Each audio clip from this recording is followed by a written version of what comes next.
For more on all this, let's welcome Congressman Darrell Issa from House Foreign Affairs Committee, along with former White House Deputy Chief of Staff Karl Rove. Congressman, good evening and welcome. If I can start with you first on this, I just want to reiterate this statement from the U.S. Treasury Department that Edward quoted from there.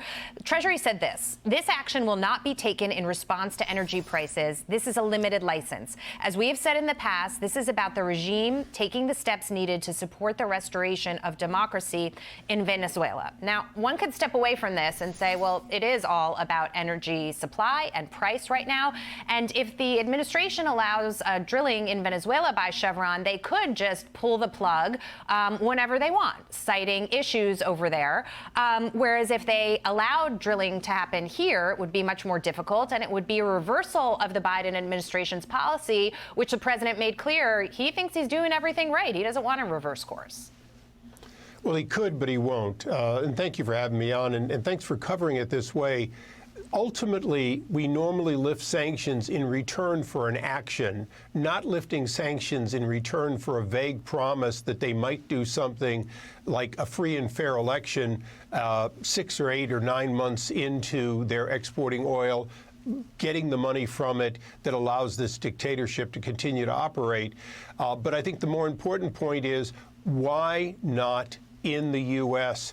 Is it really that important for the president to stick to a promise of reducing our carbon production while, in fact, begging the rest of the world to increase theirs? Nothing makes less sense than that. Karl, welcome to you as well. Great to see you. And I'm going to take a piece of this Wall Street Journal opinion piece called Biden's Dirty Oil Deal with Venezuela. And the author states this: Washington policy occasionally makes miscalculations that help American enemies, undermine development in a poor country, or harm U.S. economic interests. But to nail the trifecta requires a special blend of ideological blindness and incompetence that is mercifully rare. Your response to that? Well, I think it's absolutely on target. I join with Congressman Issa in saying this is not how we normally do things. We give people relief from sanctions when they do things, not when they say that they're going to think about doing something. And think about it. We're going to give money to a regime that's going to use it to strengthen its security services hold over the population.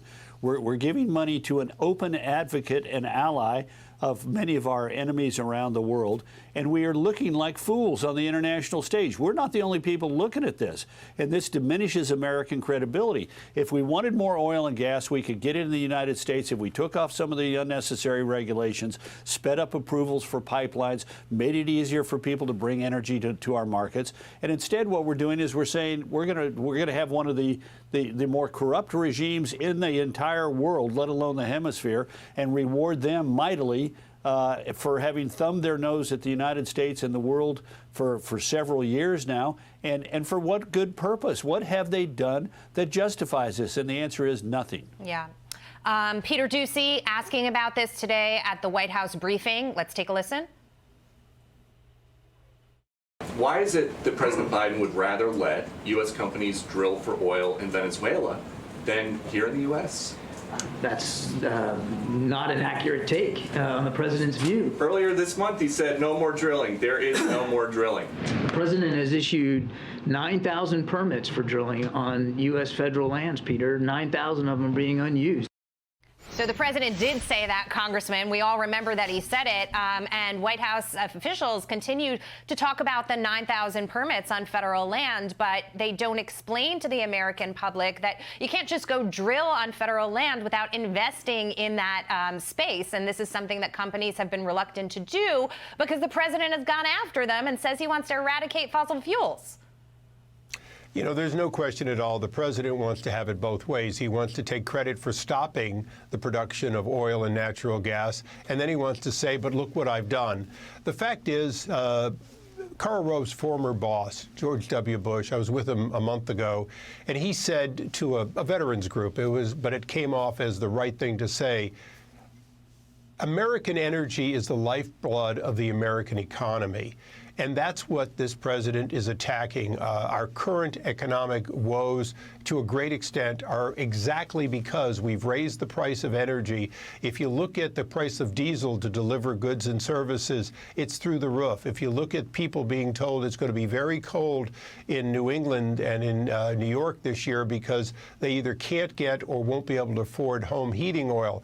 These are things that are real, that are happening in America today, and they're happening because of a policy, and a policy that the president has made clear he's not going to change. Yeah, and Karl, obviously American consumers are bleeding money right now because of 7.7% inflation. And I keep saying there's no way the Fed can continue to raise rates very aggressively and will do damage to other parts of the economy. But there's no real way to get prices down without bringing oil prices down and diesel prices down, as the congressman is saying. And until we do that, until we figure it out, when we've got the supply right here at home, nothing's going to change.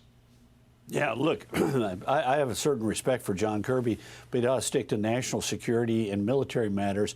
When it comes to energy, you talk to anybody in the oil business, and they will tell you about the regulations and unnecessary interference by this administration in the production of domestic energy, its transmission to refineries and marketplaces. They're doing everything they possibly can to drive the cost of hydrocarbons up and to discourage people from being able to produce abundant, low-cost energy for the American people. Yeah. And John Kirby can say they've 9,000 permits, this and that, but he obviously has not talked to anybody in the energy industry about what they're doing to make it difficult to build a pipeline, difficult to build a transmission plant, make it difficult to drill, put a bunch of unnecessary regulations on top of oil and energy production. This is what's causing the prices to go up. More supply will bring down prices, and the administration is stuck between their claims that they want to do something about energy prices and their policies, which do little except drive up the cost of producing energy. And the president has drained the SPR almost halfway, roughly, and so now turning to Venezuela to try to make up for it. It's got a lot of people scratching their heads. Congressman, great to see you. Karl Rove, great to see you too.